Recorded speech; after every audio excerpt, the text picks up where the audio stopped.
2023 will prove to be a very interesting time for the housing market. We're currently going through a market correction that the Federal Reserve is forcing on the economy. Throughout 2022, the Fed raised interest rates at nearly every meeting to start bringing down inflation. And since then, we've actually started to see signs that it's beginning to work. There are definitely some pros and cons that home buyers will have to deal with as we go throughout 2023. So in this video, we will discuss what type of housing market you can expect in 2023, what are the predictions for mortgage rates, and we'll also discuss some tips and tricks to help you prepare for the market to come. Hi, my name is Trent Ward, and if you enjoyed this content, let me know by hitting the like button and consider subscribing to stay up to date with the latest real estate news, tips, and tricks. Okay, so let's talk about what type of housing market should we expect in 2023. There are several key factors that will make up what our housing market will be. The first one that we will discuss will be the housing inventory. Inventory levels are likely to stay relatively low in 2023. During the period of super low interest rates, there were a ton of people that locked in irresistible interest rates and they aren't ready to let them go.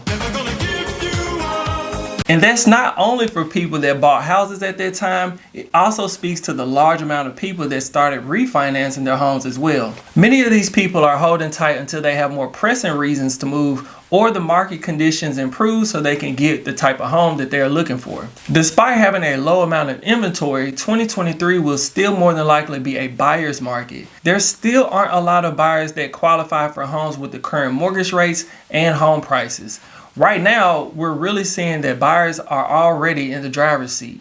Now it's my turn. The days on the market for homes has continued to go up since the higher interest rates have come into play. And while the days on the market have increased, housing prices have started to decrease. But even though home prices have fallen considerably, many experts are predicting that we will still have an increase for 2023. Realtor.com is one of many predicting the increases in home prices. Their estimate puts us at a 5.4% increase in home prices, which is a lot better than what we've been seeing over the past couple of years. This would put us closer to the desired inflation rate for the housing market, which is a good sign for the long term. The chief economist for the National Association of Realtors is also predicting an increase in home prices. His estimate isn't as bullish though, and is coming in at around 0.3%. Now these are just national average predictions. Local markets will definitely see some variations, especially for the markets that have been on the higher end of housing price increases. So if you're a potential home buyer in 2023, you can expect to have a lot less competition than you would have had or did have in the past couple of years. Sellers have started to become more reasonable with negotiations,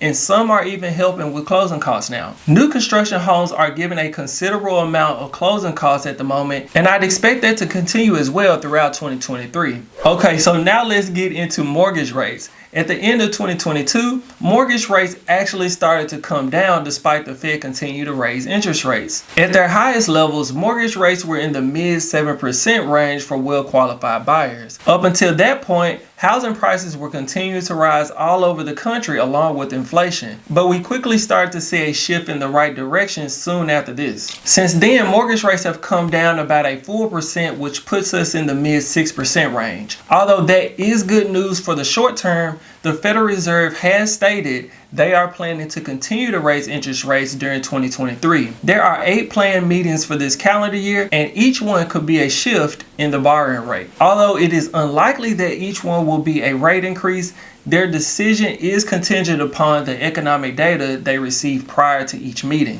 As for what mortgage rates will actually be this year, it's still pretty much up in the air. On the low end, some experts are saying that we will be in the 5% range by the end of the year. On the high end though, others are setting their expectations closer to the low 7% range. So if you want to take the average of these, that will put us in the low to mid 6% range for 2023, which is about where we are right now at the beginning of the year. If this interest rate is too high for you at the moment, there are some financing options that may help. For instance, 2-1 buy downs are loan types that will lower your interest rate by 2% in the first year and 1% in the second year. In your third year, your interest rate will go back to your original interest rate and then stay there for the remainder of your loan. Another option would be to buy down your rate for a more permanent decrease in your mortgage rate. Both of these options will come with a cost though. Once you get your cost from your lender, you can speak with your realtor about attempting to get some help from the sellers so that you can get the rate that you're looking for. Okay, so the next tip we're going to get into is related to credit scores.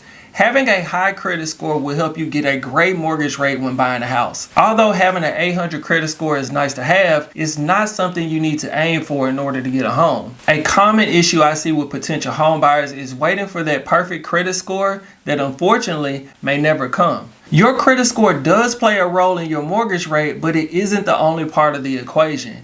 You also have to factor in things like your DTI, credit history, loan type, and several other factors to really know what your rate will be. A common loan type that people will go for when they don't have really high credit scores are FHA loans. This is a very popular option because you can get an FHA loan with a credit score of as little as 500. If you are still able to get the type of home that you want and need, this loan program could be a great option for you. Since you probably will refinance your interest rate in the next several years, you can still buy a home and continue to work on your credit score because the benefit of having a high credit score doesn't stop when you buy a home. As your credit score goes up and interest rates improve, you can take advantage of both with well-timed refinances. That way, you don't have to continue to rent and you can start owning an asset that will continue to grow your wealth over time. Another tip would be to get in contact with a lender early in the process.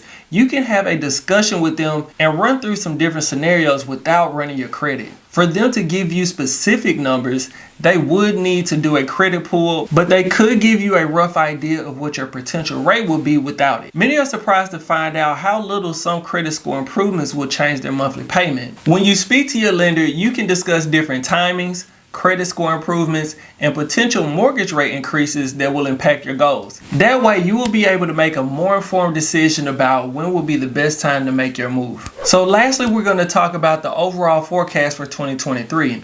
If you're planning to buy a house in 2023, make sure you are planning to hold it for a good amount of time. Home prices are going to be on some rocky ground, so you could find yourself in a tough situation if you need to sell it quickly. Once interest rates start to level off, you will start to see more normal appreciation for the housing market come back. Based on several predictions, 2024 could be a good year to handle your refinance depending on where mortgage rates land. The current plan from the Fed is to have lower interest rates in 2024 and lower them even further in 2025. You'll also want to keep a close eye on your equity to make sure you're able to take advantage of this. Because if you don't have enough equity in your home, you won't be able to get a loan for the full amount when you refinance. Check with your realtor periodically to get a CMA of what your home is worth. If you're in the Dallas-Fort Worth area, you can reach out to me. My contact information will be in the description below. Okay, if you've enjoyed the content, let me know by hitting the like button and consider subscribing to stay up to date with the latest real estate news, tips, and tricks. If you have any real estate needs in the Dallas-Fort Worth area, feel free to reach out to me. My contact information will be in the description below. And until next time,